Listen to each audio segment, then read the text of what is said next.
আগামীকাল ভয়ঙ্কর শক্তিশালী একাদশ নিয়ে মাঠে নামছে রংপুর রাইডার্স। ব্যাট হাতে লিটন দাস, তাওহিদ হৃদয়, বল হাতে নাহিদের গতির সাথে মুস্তাফিজের কাটার। দলে থাকবেন বেশ কিছু পাক অলরাউন্ডার। সেক্ষেত্রে রংপুরের নিজেদের প্রথম ম্যাচের সম্ভাব্য একাদশ নিয়ে বিস্তারিত থাকছে প্রতিবেদন। বাংলাদেশ প্রিমিয়ার লিগের নতুন মৌসুমে নিজেদের প্রথম ম্যাচেই শক্তির জানান দিতে প্রস্তুত রংপুর রাইডার্স। প্রতিপক্ষ চট্টগ্রাম রয়্যালস অপেক্ষাকৃত দুর্বল হলেও টুর্নামেন্টে শিরোপার জন্য লড়াই করতে এসেছে রংপুরের ব্যাটিংয়ে সূচনা করতে পারে লিটন দাস ও খাজা নাফে। লিটন দাসের আগ্রাসী ব্যাটিং ও আন্তর্জাতিক অভিজ্ঞতা পাওয়ার প্লেতে দলকে দ্রুত এগিয়ে নিতে নেওয়ার সক্ষমতা রাখে। তার সঙ্গে খাজা নাফে থাকলে ওপেনিংয়ে ভারসাম্য পাওয়া যাবে। 3 নম্বরে তাওহিদ হৃদয় তরুণ হলেও দায়িত্বশীল ব্যাটিং এর জন্য পরিচিত তিনি, যা ইনিংস গড়তে গুরুত্বপূর্ণ ভূমিকা রাখতে পারে।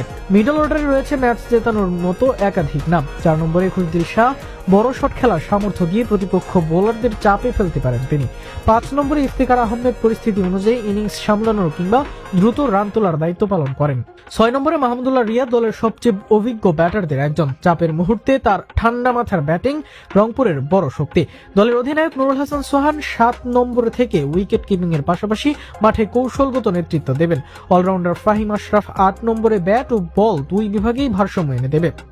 বোলিং বিভাগেও রংপুর বেশ শক্তিশালী। স্পিনে রকিবুল হাসান নিয়ন্ত্রিত বোলিং দিতে পারেন।